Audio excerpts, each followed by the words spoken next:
আজ একটি সহজ সরল সিম্পল রান্না, সঙ্গে এটি একটি এক্সপিরিয়েন্স ভিডিও বটে।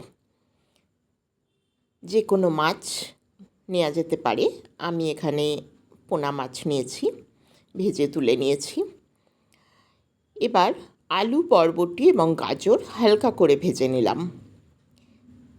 এবার যেটা এক্সপিরিয়েন্স ভিডিও সেটা শেয়ার করি।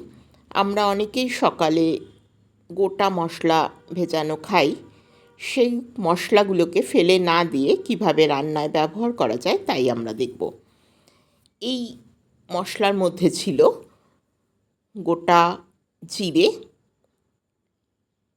জোয়ান, মেথি ও মৌরি বেটে নিয়ে মশলার সঙ্গে সবজি কষিয়ে নিলাম। এবার পরিমাণ মতো জল দিয়ে ভেজে রাখা মাছগুলো ছেড়ে দিলাম। ভালো করে ফুটিয়ে